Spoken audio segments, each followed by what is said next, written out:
Legenda Alwe Naga dan Sultan Merah Aceh.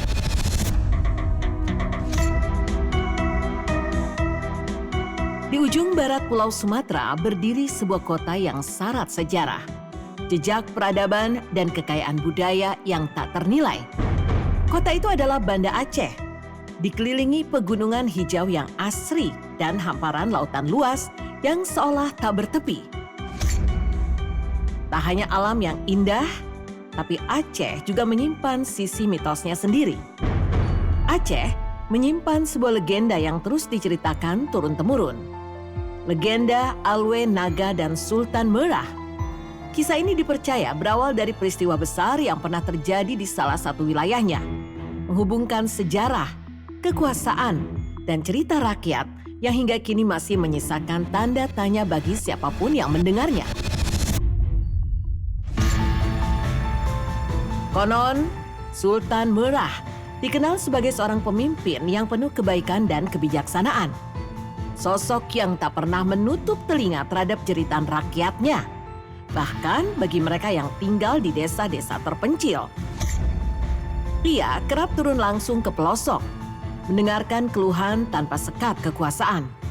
Hingga suatu hari, langkahnya terhenti di sebuah desa di Aceh yang diliputi kecemasan.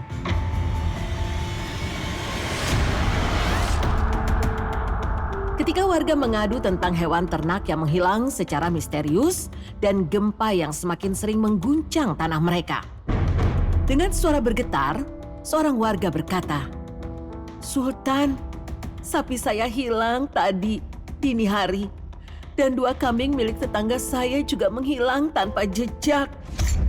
Sultan Merah tak bisa menyembunyikan rasa prihatinnya mendengar penderitaan rakyat itu. Dengan wajah penuh beban, ia memanggil sahabat setianya Renggali dan meminta bersama-sama menyelidiki sumber kejadian aneh yang meresahkan desa tersebut.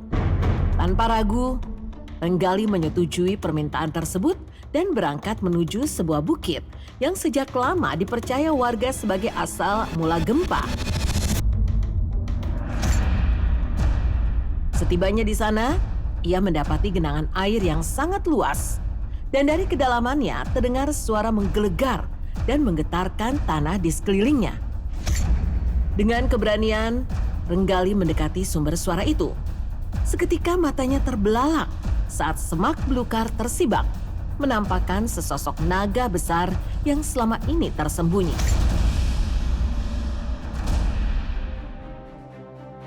Belum sempat ia mundur, suara berat itu bergema. "Tolong maafkan aku." Bersamaan dengan getaran kecil yang kembali mengguncang bumi, membuat Renggali tersadar bahwa makhluk inilah penyebab keganjilan yang selama ini terjadi. Naga itu kemudian mengungkapkan jati dirinya. Ia adalah sahabat setia almarhum Sultan Alam, ayah dari Sultan Merah.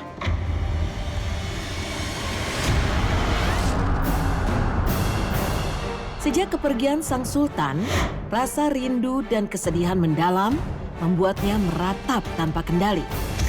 Hingga amarah dan tangisnya menjelma menjadi gempa yang merusak.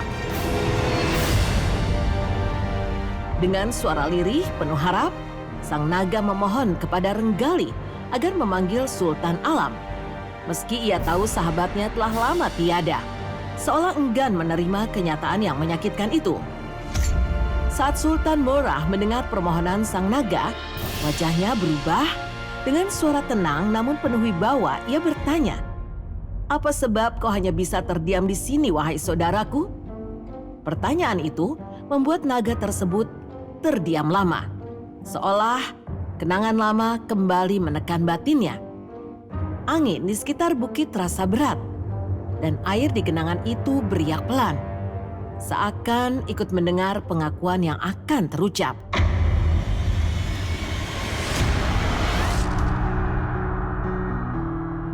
Dengan suara terisak, sang naga mulai membuka kisah pilunya. Dahulu ia adalah makhluk yang kuat dan setia. Dipercaya langsung oleh Sultan Alam untuk mengantar sebuah pedang pusaka kepada sahabatnya Tuan Tapa dan Raja Linge. Sebagai balasan atas tugas itu, Tuan Tapa memberinya 6 ekor kerbau. Namun di tengah perjalanan, godaan menguasai hatinya. Ia memakan 2 ekor kerbau tersebut, lalu menutupi kesalahannya dengan memfitnah salah satu anak buah Raja Linge yang akhirnya dihukum mati oleh rajanya sendiri. Pengakuan itu semakin berat ketika sang naga melanjutkan ceritanya. Karena tipu daya dan kejahatan yang ia lakukan, Raja Linge murka dan menghukumnya dengan pedang pusaka yang ia bawa sendiri. Tebasan pedang itu tak hanya melukai tubuhnya, tetapi juga melumpuhkan kekuatannya untuk selamanya.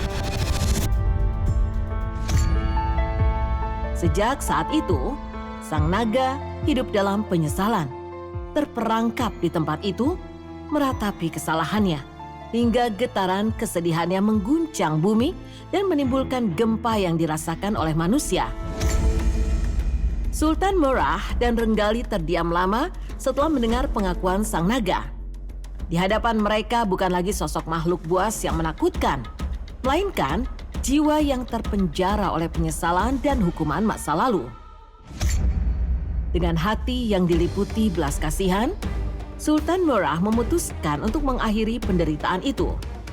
Ia mengangguk pada Renggali, lalu bersama-sama mereka mendekati pedang pusaka yang masih tertancap, sumber dari kutukan yang melumpuhkan tubuh sang naga selama bertahun-tahun. Dengan doa dan niat tulus, Sultan Murrah mencabut pedang tersebut dari tubuh naga. Seketika, tanah bergetar lembut. Bukan lagi gempa yang merusak, melainkan getaran seperti napas panjang yang dilepaskan dari alam.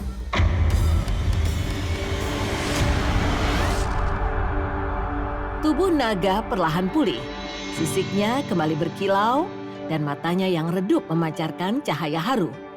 Sultan Murrah kemudian berkata bahwa setiap kesalahan memang membawa akibat, tetapi penyesalan yang tulus layak mendapat kesempatan untuk menebusnya. Sang naga menundukkan kepalanya sebagai tanda hormat dan terima kasih. Ia tahu tempatnya bukan lagi di daratan manusia. Dengan langkah berat, ia diminta kembali ke asalnya, ke laut luas tempat para makhluk purba bersemayam. Setiap gerak tubuhnya yang besar menggeser tanah, membelah bukit dan lembah, seolah alam sendiri membuka jalan bagi perpisahan itu. Saat naga itu bergerak menuju pantai, tubuhnya yang panjang meninggalkan jejak aliran air yang terus mengalir mengikuti jalurnya. Jejak itulah yang kemudian dipercaya masyarakat setempat sebagai asal mula Sungai Alwe Naga. Sungai yang menjadi saksi bisu kisah penyesalan, pengampunan, dan perpisahan antara manusia, makhluk gaib dan sejarah yang tak pernah benar-benar hilang dari tanah Aceh.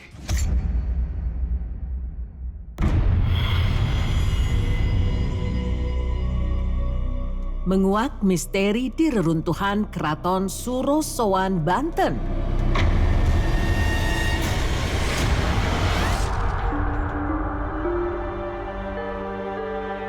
Keberadaan keraton dalam sebuah kerajaan bukan sekedar bangunan batu dan dinding yang menjulang, melainkan jantung yang mengalirkan kehidupan bagi seluruh negeri. Di sanalah tahta berdiri, keputusan ditetapkan, dan arah sejarah ditentukan. Keraton menjelma sebagai pusat kekuasaan sekaligus poros kota, tempat segala urusan duniawi dan takdir rakyat bersilang. Lebih dari itu, keraton dipercaya sebagai sumber pusat dari kekuatan gaib, energi tak terlihat yang memayungi, menggerakkan, dan mempengaruhi seluruh tatanan kehidupan. Di balik temboknya bukan hanya strategi dan politik yang bersemayam, tetapi juga misteri dan kekuatan tak kasat mata yang menjadi penopang kejayaan sebuah kerajaan.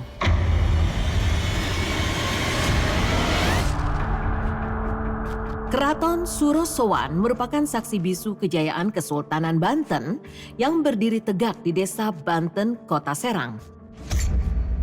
Di atas tanah yang pernah bergemuruh oleh langkah prajurit dan gemuring azan, keraton ini menjadi pusat kekuasaan yang mengatur arah perjalanan sejarah.